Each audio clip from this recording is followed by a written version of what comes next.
combattre la douleur. Salut à tous, salut les polypotes, j'espère que vous allez bien. Donc dans cette vidéo, si vous ne me connaissez pas, je suis Nassim, je suis atteint de polyarthrite rhumatoïde depuis quasiment la naissance. Dans cette chaîne YouTube, je parle de tout ce qui est polyarthrite, rhumatisme inflammatoire, et je partage avec vous tous les conseils que j'ai pu apprendre sur la fatigue chronique, sur les douleurs, sur l'inflammation. Donc n'hésitez pas à vous abonner, d'autres vidéos arrivent. Sans plus tarder, il y a 3 aliments que vous pouvez supprimer qui vont réduire vos douleurs. La première chose, le premier aliment que vous pouvez allumer, tout simplement, c'est le sucre.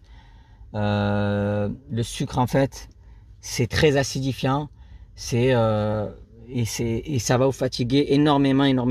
Et surtout quand avec les traitements médicaux et les traitements allopathiques que nous avons, nous sommes déjà très fatigués. Si vous rajoutez en plus de ça à votre métabolisme du sucre, tout ce qui est sucre raffiné, tout ce qui est sucrerie, cochonnerie, et bien forcément vous allez être fatigué. Vous allez en plus de ça, votre corps va puiser sur vos réserves de minéraux et vous allez vous provoquer des douleurs, des inflammations. Donc évitez le sucre raffiné, privilégiez plutôt les fruits et les légumes. Les fruits, je veux dire tout ce qui est fruits, voilà, tout ce qui est fruits, tournez-vous vers du sucre naturel, tout ce qui est sucre de coco, du bon sucre, euh, plutôt qui a des minéraux, des vitamines, des sucres riches.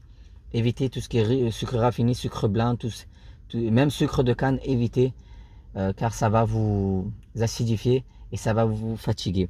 Le deuxième aliment à supprimer, c'est le gluten. Alors je sais qu'il y a beaucoup de personnes contre qui n'y croient pas. C'est au cas par cas. Si vous avez fait le régime d'éviction et que ça vous n'a pas apporté de résultats, faites comme il vous semble, mais moi je recommande d'éviter le gluten. Pourquoi? Parce que c'est acidifiant.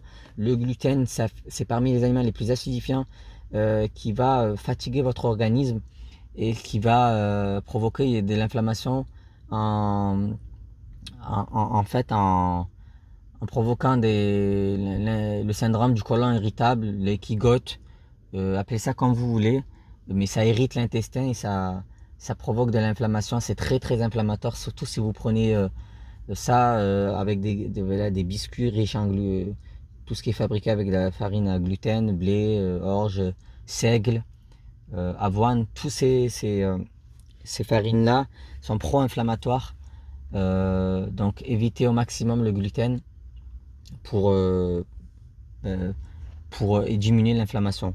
La troisième chose que vous pouvez faire, c'est quel aliment vous pouvez enlever, c'est les laitages, les produits laitiers. Encore une fois, il y a d'autres personnes qui vont être contre, mais voilà, les produits laitiers, quand on a une maladie auto-immune, c'est la base de supprimer. Pourquoi? Parce que les produits laitiers sont très acidifiants, très déminéralisants. Ça va venir pomper vos minéraux et forcément derrière, vous allez avoir mal, vous allez avoir des douleurs chroniques et de la fatigue. Donc évitez tout ce qui est les produits de vache, brebis, chèvre. Les trois parce que c'est très acidifiant et ça va vous fatiguer encore plus. Ça va demander de l'énergie, beaucoup plus d'énergie à votre corps, sachant on en a pas beaucoup quand on a une PR, quand on a une polyarthrite.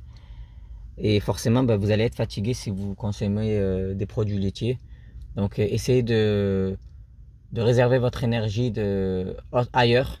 Donc essayez de vous tourner dans des laits végétaux comme le lait d'avoine, enfin le lait oui, si c'est sans gluten, ou plutôt du lait d'amande, du lait de riz, mais évitez voilà, des yaourts végétales comme des yaourts au lait de coco, voilà. Si vous supportez soja, même si je ne recommande pas trop soja parce que les oestrogènes, attention pour les femmes, etc. Mais voilà, évitez les laitages. Et le dernier conseil que je peux vous donner, c'est de boire davantage, boire de l'eau, des tisanes, boire beaucoup parce que l'eau, nous sommes fortement déshydratés quand on a une maladie auto-immune. Peu importe la maladie, quand c'est une maladie auto-immune, nous sommes fortement déshydratés et il faut apporter de l'hydratation, donc sous forme de tisane ou d'eau, parce que aussi en plus les traitements nous prend beaucoup d'eau. Donc hydratez-vous, boire au moins 1,5 litre d'eau par jour, une eau plus minéralisée. Prenez des tisanes qui vont vous tenir hydraté tout au long de la journée. Voilà pour tout, j'espère que ces précieux conseils vous auront aidé. N'hésitez pas à vous abonner, il y a d'autres vidéos qui vont venir où je vais parler de la fatigue chronique, de la douleur, de l'inflammation, tout ce qui touche au rhumatisme inflammatoire. Merci beaucoup et à une prochaine vidéo. Ciao ciao.